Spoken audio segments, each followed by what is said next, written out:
직접 검사, 수사를 맡는 검사는 이원석, 한웅재 이 두 분으로 알려졌는데 이분들은 어떤 분들이죠? 이원석 검사 특수수사에, 정통한 검사입니다. 열심히 잘하고요. 한웅재 부장도 뭐 잘합니다.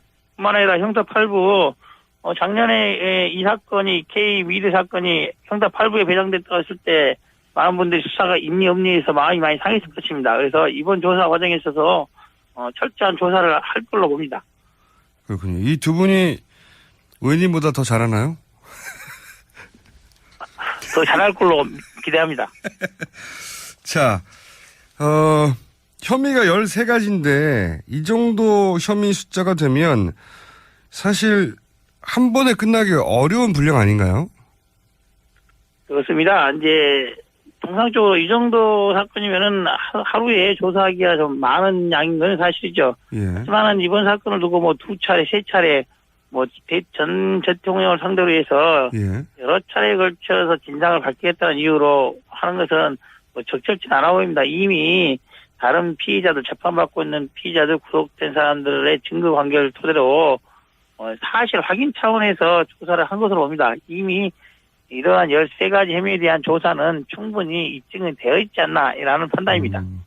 그러면은 뭐 자정께가 되면 조사가 다 끝나지 않아도 거기서 끝내버릴 가능성이 높다 이렇게 보시는 겁니까? 그렇지는 않을 겁니다. 조사가 끝나지 않았다는 것은 네. 13가지 혐의 부분에 대해서는 깊게 물어보든 얕게 물어보든 추궁의 강도가 세든 안 세든 간에 예. 전 분야에 대해서 다 조사는 다 스크린이 다 될 것입니다. 그런 상태에서 12시가 되면은 예. 마칠 것이고, 만약에 13가지 혐의 중에 뭐 몇 가지 부분에서 조사가 덜 되었다, 예. 아니 2가지 못했다 한다면은 그 부분 자정을 넘겨서라도 조사를 마치고 마무리를 할 것입니다. 근데 이제 자정을 넘기게 되면 동의를 구해야 되는데 동의를 안 해줄 경우에는 어쩔 수 없이 보내고 추가 소환해야 되는 거죠. 그렇죠. 그거는 박 전 대통령이 선택을 하겠죠. 오늘 좀 더 하고 갈 것인지 아니면은 뭐 남은 부분이 있기 때문에 또 한번 나와야 된다는 부분에 대해서 양해가 되어야지만이 가능할 부분입니다.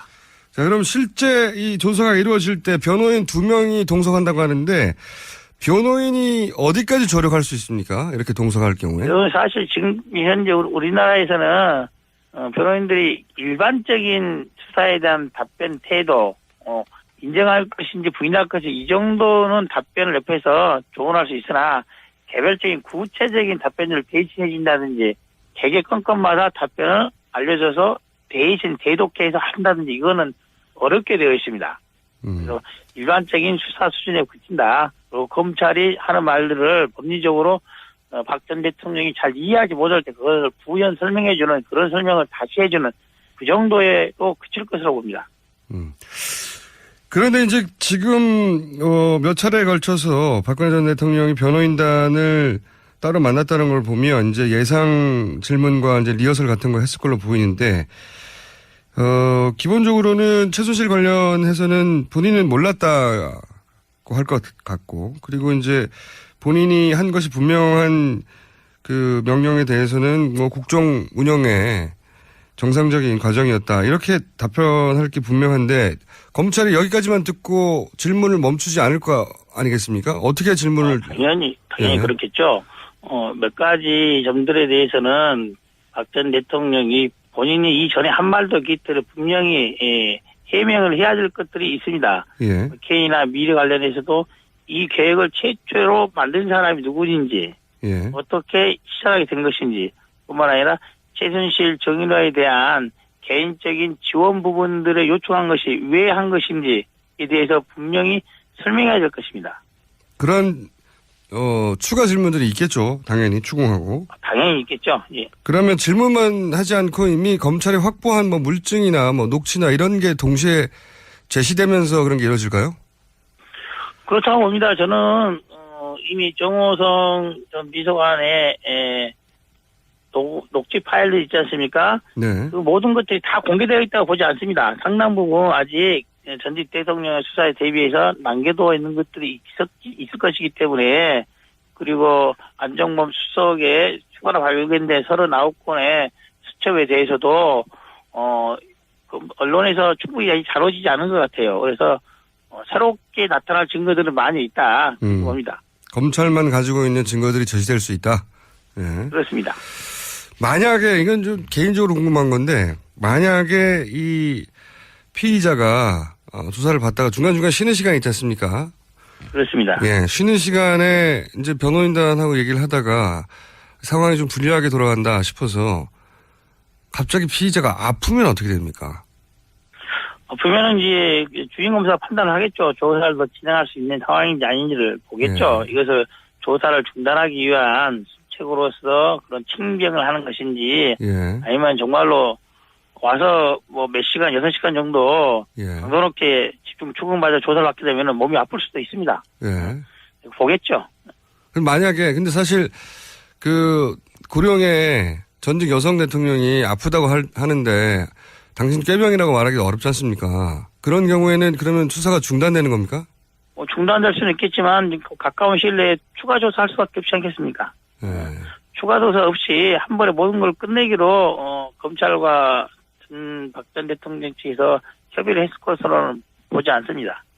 그러니까 아프다고 하면 일단 중단을 하긴 해야 되는 거군요. 그죠? 중단하기로 할 겁니다. 그렇군요. 저는 그럴 수도 있다 싶어가지고 여쭤본 거고요. 뭐 다리 아픈 거 가지고 하겠습니까? 그 정도 갖고는 아니겠죠. 다리가 아니라 이제 갑자기 이제 이게 이제 영상 녹취도 안 한다고 하니까 이 분위기가 예. 강압적이고 그래서 뭐 긴장하다 보니 심장도 안 좋고 이렇게 막 증상까지는 모르겠지만 나는 아프실 수도 있다는 생각이 들어서 자 그런 수사를 받는 태도들이 네. 구속영장 청구라든지 법원에 의한 영장 발부 여부에 대해서 큰 영향을 미치기 때문에 섣불리 그런 결정을 하기는 어려울 겁니다. 섣불리 박 전 대통령 측에서도. 섣불리 그랬다가는 이게 이제 오히려 구속영장 발부될 가능성이 높아진다. 네. 그렇죠. 구속영장이 발부되느냐 안 되느냐 하는 거는 어떻게 가늠이 날까요?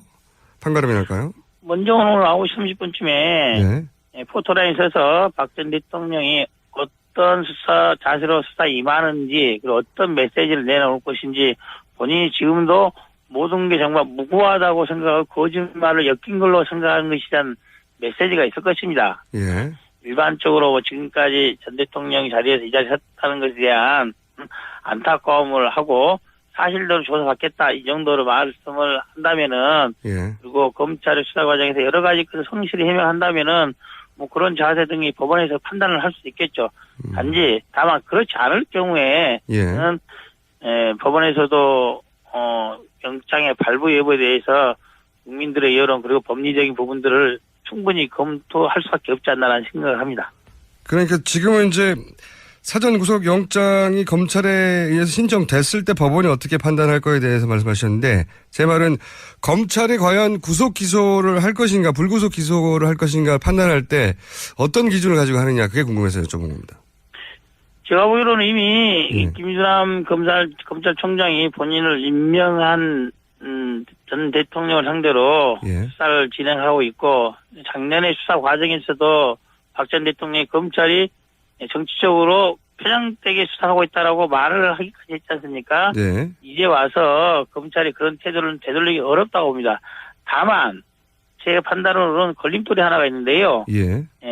황교안 대통령 권한대행의 입장이 무엇일까가 이제 궁금해지는 대목입니다. 그게 왜 그렇습니까? 일상적으로 대통령이 법무부 장관을 통해서 검찰총장에 대한 수사에 관여할 수 있는 통로가 있지 않겠습니까? 네네. 그래서 이번 사건에 대해서도 황교안 대통령 권한대행이 이창재 차관이죠.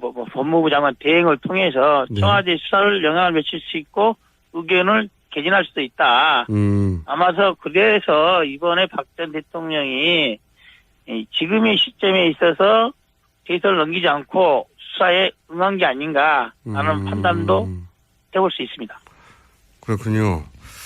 그러니까 지금 황교안 대행이 불구속 기소 의견을 검찰총장에게 개진했을 수도 있다. 이런 가능성도 있다. 그렇게 보시는 거군요. 조사 결과를 다 보고를 받은 이후에 법무부 장관을 통해 보고를 받은 후에 법무부 장관을 통해서 그러한 의견을 개진할 수도 있다. 또 수사지 형태로 발동할 수도 있다. 이렇게 볼 수 있습니다. 그럴 경우에 이제 국민 여론은 사실은 문제가 있으면 구속 기소하는 여론이 훨씬 높은데도 불구하고 검찰총장은 고민을 하게 되겠죠. 그럼 검찰총장 고민하겠지만은 법률적으로는 법무부 장관의 수사 일반적인 수사 지휘에 그리고 개별적인 구치 사건에 대한 법무부 장관의 지휘에 따를 수밖에 없는 구조가 되어 있기 때문에 아하. 그것을 방패 삼아서 불구속 수사 지시를 할 수도 있죠. 그럴 그렇군요. 경우에는 반드시 법무부 장관, 청와대가 그러한 결정에 대한 정치적, 법적 책임을 져야 하는 것이죠. 그런데 이제 황교안 대행이 그런 수사 지휘를 했는지 안 했는지를 나중에 언론들이 추후에 알 수 있습니까? 그거는 법무부 장관, 법무부 지문 장관 대행이죠. 예. 이제 차관께서 그러한 지시를 하려면은 공개적으로 할 수밖에 없을 것입니다. 아, 그래요? 또 그런 연유로 그런 결정하게 대한 판단의 근거로도 제시를 해야 되겠죠. 아하, 이게 은밀히 이루어질 수는 없는 일입니까? 절차적으로? 그렇습니다. 아하. 그럼 또 그게 또 쉽지 않겠군요. 공개된다면 황교안 대행이 여기서 전직 대통령을 본인을 임명한 그 사람을 불구속 기소하라고 수사 지휘하는 자체가 또 논란이 크게 될 수 있겠군요. 그렇습니다. 자, 만약에 그게 없다면 검찰은 어떻게 판단할까요? 황교안 대행의 개입이 없다면? 지금 이미 구속돼서 재판받고 있는 피고인이 여러 명 있지 않습니까? 네. 그리고 검찰 스스로도 이미 증거가 차고 넘친다는 표현을 할 정도 있지 않겠습니까? 그래서 오늘 조사 과정에서 예. 그것을 뒤집을 만한 특별한 사정이 없다면은 예. 99%를 넘어서 100% 구속영장 청구는 불가피하다 이렇게 봅니다. 전직 대통령이라 하더라도 너무 혐의가 너무 많이 입증이 됐고 또 중하기 때문에 이런 사안이라면 사전 구속영장을 청구하는 게 맞다 이렇게 보시는 거죠? 그렇죠. 예. 만약에 사전 구속영장이 청구 안 된다면 오히려 그게 어떤 정치적 판단에 의해서일 것이다 이렇게 보시는 거고요. 그렇게 볼 수밖에 없지 않겠습니까? 만약에 현 상태에서 특별한 박 전 대통령 측에 명확한 반대 증거가 제시되지 않는 한 예.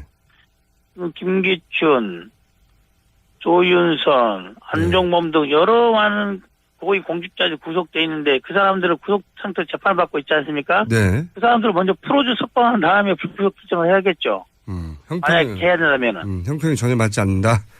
그렇습니다.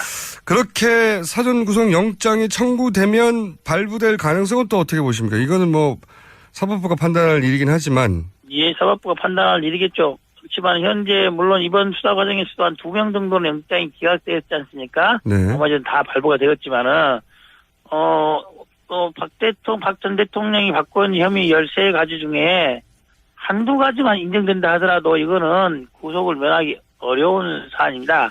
뿐만 아니라 박 전 대통령이 전직 대통령이 넘어서 탄핵의 결정을 받은 상태 아니겠습니까? 네네. 그래서 전직 대통령에 대한 예우를 고려한다고 하더라도 증거관계상 범죄 사실이 인정된다면은 영장을 발부할 가능성이 높다 이렇게 판단합니다.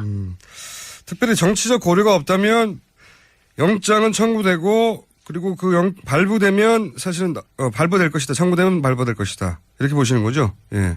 그렇습니다. 탄핵 때 99% 탄핵될 거라고 전망을 하셨고, 네. 그 맞추셨고. 이 사전 구속 영장과 영장 발부는 몇 퍼센트나 됩니까? 가늠하시기에. 98% 정도 된다고 봐야죠. 98%. 이 2%는 황교안 대행의 존재 때문인가요? 그렇습니다.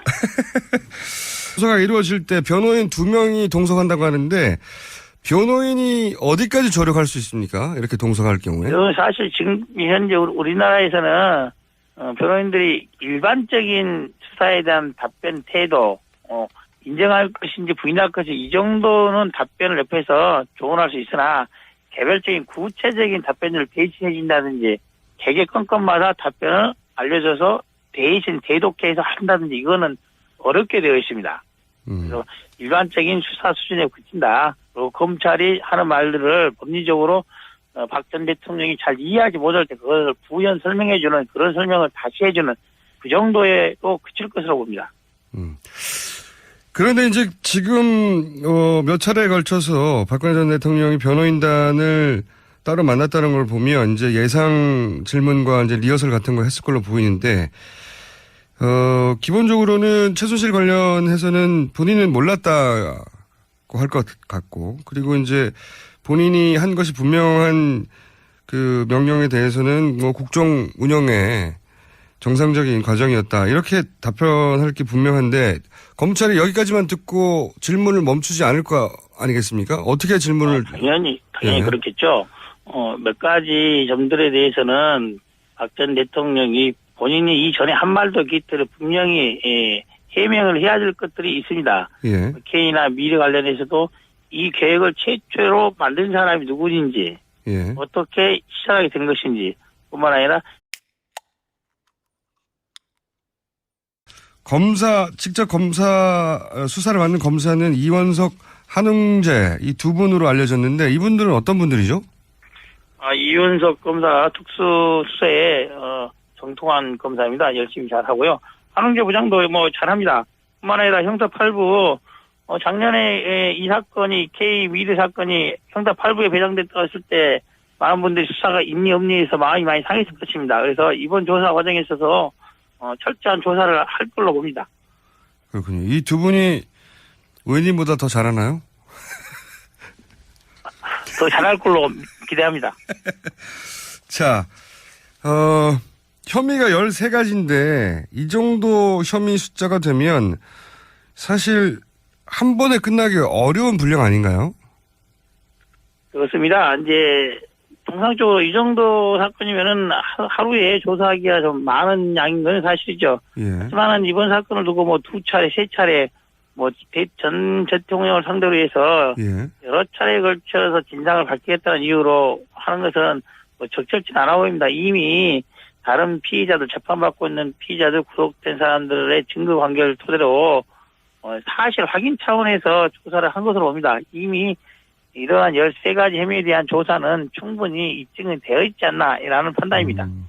그러면은 뭐 자정깨가 되면 조사가 다 끝나지 않아도 거기서 끝내버릴 가능성이 높다 이렇게 보시는 겁니까? 그렇지는 않을 겁니다. 조사가 끝나지 않았다는 것은 네. 13가지 혐의 부분에 대해서는 깊게 물어보든 얕게 물어보든 추궁의 강도가 세든 안 세든 간에 예. 전 분야에 대해서 다 조사는 다 스크린이 다 될 것입니다. 그런 상태에서 12시가 되면은 예. 마칠 것이고 만약에 13가지 혐의 중에 뭐 몇 가지 부분에서 조사가 덜 되었다. 예. 아니 2가지 한다면은 그 부분 자정을 넘겨서라도 조사를 마치고 마무리를 할 것입니다. 근데 이제 자정을 넘기게 되면 동의를 구해야 되는데 동의를 안 해줄 경우에는 어쩔 수 없이 보내고 추가 소환해야 되는 거죠. 그렇죠. 그거는 박 전 대통령이 선택을 하겠죠. 오늘 좀 더 하고 갈 것인지 아니면은 뭐 남은 부분이 있기 때문에 또 한번 나와야 된다는 부분에 대해서 양해가 되어야지만이 가능할 부분입니다. 자, 그럼 실제 이